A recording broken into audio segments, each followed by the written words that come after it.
Too many systems are failing youth and they are failing employers. Even though everyone agrees that education to employment is absolutely critical, there's a significant lack of data in terms of the journey from education to employment and how it breaks down along the way. If we don't change what we've been doing and we try to get different results, we're going to have people that don't have the skills to meet the demand.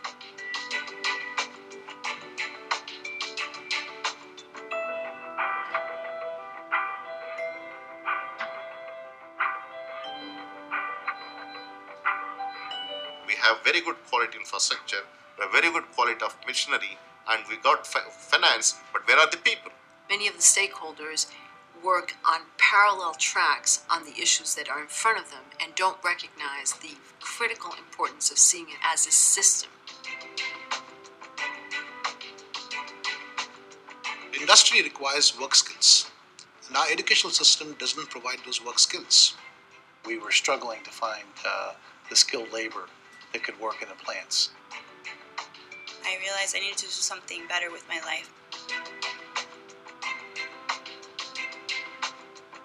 The education to employment crisis is not only creating a significant pool of untapped talent globally, but it is also creating instability economically, socially, and in the lives of these youth themselves. In order to get an understanding of what's happening, we did a survey of 4,500 youth, 2,700 employers, and 900 education providers across 9 countries. 40% of employers report that skills are a main driver of entry-level job vacancies. Young people are 3 times more likely than their parents to be out of work. We have seen successful examples of education to employment. As part of our research, we profiled over 100 cases across 25 countries. The single commonality that we consistently found was that education providers walk into the world of employers, and employers walk into the world of education providers. We found out a long time ago that you just can't be in silos. Education and skills was seen as a state responsibility, but the execution was in the private sector. And when you looked at the NGO space, they had trust and execution skills, but they did not have the ability to scale. Businesses have a responsibility to connect with the education infrastructure.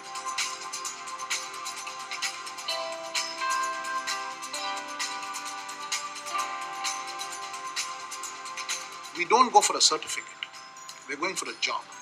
So we get the employer to get involved in making sure that the skills program that we are running with these people meets exactly their requirement. They need to do these things with their hands. So the best way of teaching them is through audio-visual demonstration. So we have an expert operator on camera who is actually demonstrating each of those tasks. We looked at how do you put technology into the value chain, the skill training value chain. With the Kia, you just switch it on and the room gets transformed into a classroom. I think we built a very good standardized, scalable model of training. Whether it's in the northern part of India or southern or any other parts of India, it's standardized and is delivered to quality, which is what the industry needs.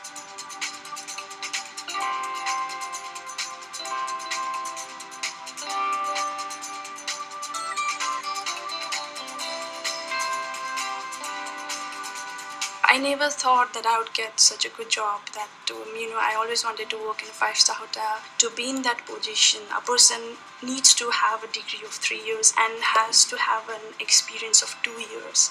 The interviewer himself told me that. But just the things that I learned in 1 month was enough to get that job in my hand. The more relevant that a faculty member can make the course to what the student plans to pursue, the more successful that faculty member is going to be in the classroom. Their instructors aren't people who went to nursing school and then taught. They're ICU nurses, they're PCU nurses, they're pediatric nurses. I have been a registered nurse for maybe 15 years when I decided I wanted to teach nursing. Things are changing so fast. And for you to be teaching your students, you have to be abreast of what's going on out there. They know the latest evidence-based practice. They know the latest protocols. They know what is needed to succeed as an actual nurse, not what the book says would be a good way to be a nurse. It helps us to tailor the curriculum, to tailor the coursework so that students see the relevance of the work that they're doing in the classroom to their future career goals. I learn the best when I'm actually doing something. And with nursing, it's hard to practice on someone. So to be able to practice on a simulated mannequin who has hypertension, who has abdominal issues, it lends to better critical thinking. When you're in a real life situation, you need to know, first of all, what to do, and you need to be able to think in a calm, critical thinking manner.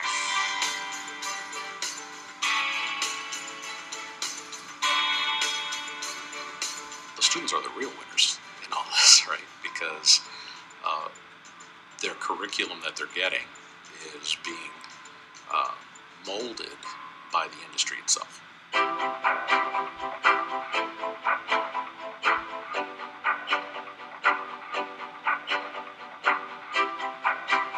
We ensure that we are at each intersection, in some way we own that intersection. We're actually improving the competitiveness of the industry, which is again a big thing in terms of employment. So I think there couldn't be a much better nation-building activity than skill development. A participant who's been placed successfully, I think that is our success too. As E2E systems evolve and various stakeholders become more engaged, provide their own innovations, their own entrepreneurial ideas, the role of government can become less central. We can make the whole thing a market-driven success story without any intervention from government. I always wanted to work and earn on my own. I didn't want to depend upon my parents. It's up to you.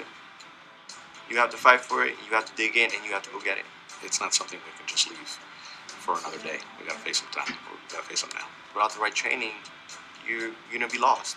The world has not yet cracked the problem of education to employment, but the ingredients for success are becoming increasingly clear. We need all hands on deck across employers, education providers, governments, youth, parents, working together in very different ways if we're going to be able to find a solution. Too many youth get lost along the way. They deserve a better chance for success. I am AC technician. I will be a mechanic engineer. I will be a journalist. I am a retail sales associate. I help students become music producers. I will become a police officer. I am sewing machine operator. I want to be a sound engineer. I am a sewing machine operator. I would love to be a director. I am a mason. I will become a TV producer. I am a healthcare assistant. I am a steward. I will be an entertainment attorney. I will be a registered nurse. I'm teaching students how to be givers of care.